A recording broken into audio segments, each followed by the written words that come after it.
ikosa rya mbere umuhungu ashobora kuba yakora bigatuma urukundo rwe rurangira vuba, kwitwara nk'aho ari bo bonyine b'ingenzi mu rukundo.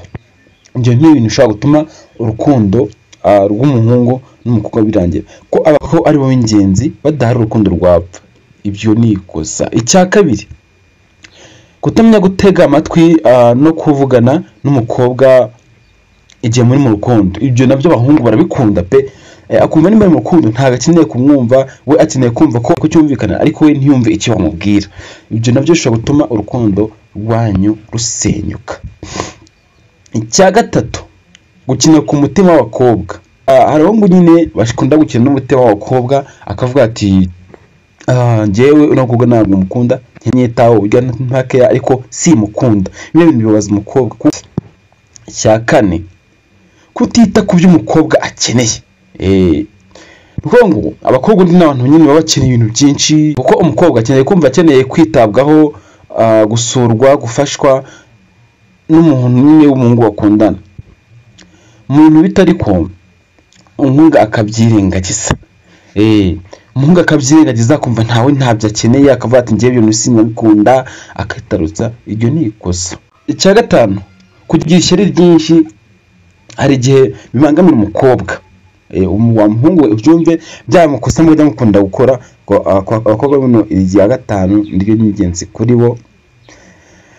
Abakungu hari ukuntu bafata abakobwa bakunda ugasanga bati kubabangamira mu buryo bwose bushoboka pe. Yavugishije umuntu ibisimbi ikunda, yaseka yamwenyura umuntu ati ibisimbi ikunda, nyine ugasanga arimo aramubangamira ku buryo umukobwa bimurenga akavuga ati njye ntabwo nzakunda n'umuntu. Cya gatandatu, kwibagirwa ko urukundo rusaba kubaka icyizere.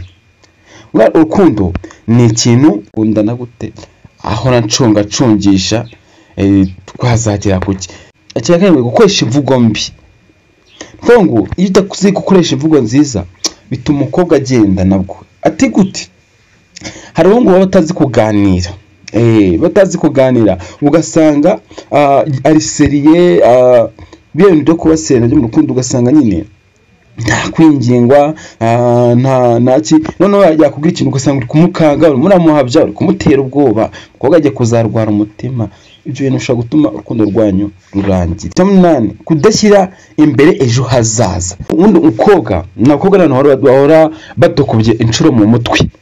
Sinzi niba uri kumva neza ko baturusha ubwenge. Ngo umuhungu iyo uri mu rukundo n'umukobwa akumva nta hazaza ufite, akumva urimo aganira ibintu bitamenya ubwoko bwabyo, akaganira ku buryo utabwanagira. Ibyo bintu abakobwa barabikunda, bishobora gutuma urukundo rwanyu ruramba. Ariko itamubwiye ejo hazaza akumva ari kuvuga ibintu byinshi bidafite ingengamaro. Cya cyenda nacyo cya nyuma, kugira ubwoba.